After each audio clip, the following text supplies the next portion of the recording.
اور اعتکاف کے لیے جمعہ نماز کا ہونا اس مسجد میں ضروری نہیں ہے، یا جامع مسجد ہونا ضروری نہیں ہے، سہولیات کا ہونا ضروری نہیں ہے۔ آپ اس مسجد کے اندر اعتکاف بیٹھ سکتے ہیں، اور اعتکاف کے لیے جو وقت ہے وہ 20ویں روزے کی عصر کی نماز کے بعد غروب سے پہلے پہلے آپ مسجد کے اندر داخل ہو جائیں اور اعتکاف کے لیے تیار ہو کے بیٹھ جائیں۔ آپ نے روزہ جو افطار کرنا ہے وہ مسجد کے اندر افطار کرنا ہے۔ آپ کی اذان مسجد کے اندر آپ کو آنی چاہیے مغرب کی 20ویں روزے کی۔ اگر آپ نے سستی کی یا آپ لاعلمی کی وجہ سے شام کے بعد آپ مسجد میں داخل ہوئے، یا اذان شروع تھی اور آپ مسجد میں داخل ہوئے، روزہ افطار ہو چکا تھا، سورج غروب ہو چکا تھا، اس کے بعد آپ 1 منٹ بعد بھی داخل ہوئے، تو وہ جو سنت اعتکاف ہے، جو ثواب ہے، اس سے آپ محروم ہو جائیں گے، آپ کا وہ سنت اعتکاف باقی نہیں رہے گا۔ تو اس کے لیے ضروری ہے کہ آپ 20ویں روزے کو مغرب کی نماز سے پہلے پہلے اپنا سامان لے کے مسجد کے اندر پہنچ جائیں۔ آپ کی اذان مسجد کے اندر آنی چاہیے مغرب کی، اور آپ کا روزہ بھی مسجد کے اندر افطار ہونا چاہیے۔ اور مسجد کے اندر علماء نے لکھا ہے کہ جو سامان آپ لائیں گے کوشش کریں اپنی ضرورت کا سامان ہی لائیں، مختصر سا سامان ہو۔ مسجد کے اندر زیادہ بکھیڑا انسان نہ کرے، زیادہ جو کوئی عیش و عشرت تو کرنی نہیں ہے۔ جو بستر ہے، ضروری سرہانہ ہے، یا پانی کے لیے کوئی بوتل یا کوئی چیز آپ لے آتے ہیں، زیادہ انسان فضول قسم کا سامان مسجد کے اندر نہ لائے، کیونکہ محلے کے اندر انسان ہوتا ہے، جو ضرورت ہوگی انسان وہ گھر سے منگوا سکتا ہے، کیونکہ روزانہ 2-3 مرتبہ گھر والے آتے ہیں سحری افطاری کے لیے دینے کے لیے، تو آتے ہیں، اگر آگے پیچھے نہ آئیں تو انسان ضرورت کی چیز بعد میں منگوا سکتا ہے۔ مسجد کے اندر اس کو ہوٹل کے کمرے کی طرح سامان سے بھرا ہوا نہ ہو، تاکہ نمازیوں کی توجہ ادھر ادھر نہ ہو جائے۔ اور جب آپ مسجد میں داخل ہوں گے، اعتکاف کی نیت کیا کریں گے آپ یہ نیت کریں کہ میں جو آپ صلی اللہ علیہ وسلم کی سنت ہے،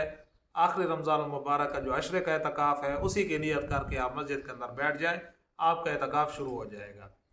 اب اس کے بعد آپ نے مسجد کے اندر ہی رہنا ہے، حدود کے اندر ہی رہنا ہے، مسجد کی حدود سے باہر آپ نہیں نکل سکتے۔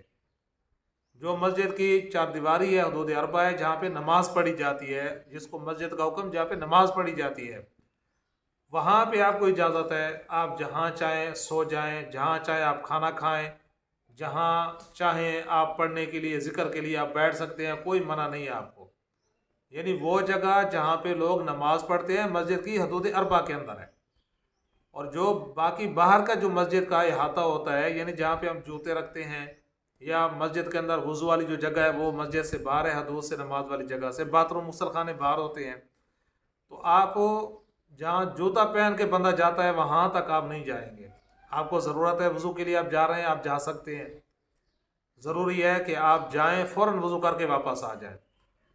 آپ کو بیت الخلاء کی ضرورت ہے، آپ جائیں، لیکن بیت الخلاء سے نکلیں فوراً وضو کر کے مسجد کے حدود میں داخل ہو جائیں۔ آپ کو فرض غسل کرنا ہے، آپ غسل خانے میں جائیں، اگر غسل خانے میں نہیں ہے مسجد میں انتظام، آپ کو باہر جانا ہے تو آپ باہر بھی جا سکتے ہیں، جو قریب جگہ ہو غسل کرنے کے لیے، لیکن یہ ہے کہ آپ وہاں سے غسل کر کے واپس آ جائیں۔ کسی کے ساتھ ٹھہرنا، ادھر ادھر مشغول ہو جانا، یہ اعتکاف کے لیے ناقض ہے، یہ آپ کے اعتکاف کو توڑ دے گا۔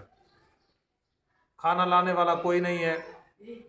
اعتکاف والے کو، معتکف کو اجازت ہے، وہ گھر جا سکتا ہے اور جا کے گھر سے کھانا اٹھا کے لا سکتا ہے۔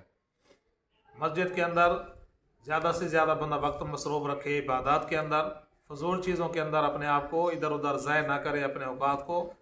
اعتکاف یا تو انسان توڑ بیٹھے گا، اگر توڑے گا نہیں تو پھر مکروہ تو ضرور ہو جائے گا، جب وہ اعتکاف والے جو تقاضے ہیں ان سے ہٹ کر وہ اپنے وقت کو مصروف رکھے گا۔ اسی طریقے پہ اعتکاف والے کو فرض غسل کی تو اجازت ہے، وہ باہر تک جا سکتا ہے غسل کرنے کے لیے، کوئی منع نہیں ہے، کیونکہ لازمی ہے۔ لیکن دوسرا جو ہم غسل کرتے ہیں، بعض اوقات آج کل تو وہ نہیں ہے گرمیوں کے دن، لیکن ویسے اگر کسی انسان کی عادت ہے، وہ روزانہ غسل کا اس کا جو ہے ایک ترتیب بنی ہوئی ہے، یا دوسرے تیسرے دن وہ غسل کرتا ہے، نہیں تو اس کو وہ شروع ہو جاتی ہے انسان کو، تو جس کی عادت بنی ہوئی ہے، یہ عادت والا غسل اعتکاف کی حالت میں آپ نہیں کر سکتے۔ آپ مسجد کے حدود سے باہر نہیں نکل سکتے کہ آپ اعتکاف وہ غسل کرنے کے لیے جا رہے ہیں۔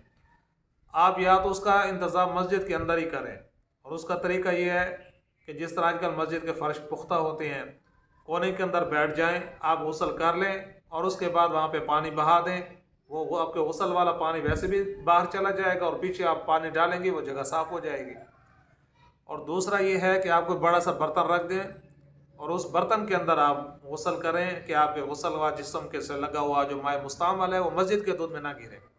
بڑے سے برتن میں آپ غسل کر لیں، اس کے بعد وہ پانی آپ باہر اس کو انڈیل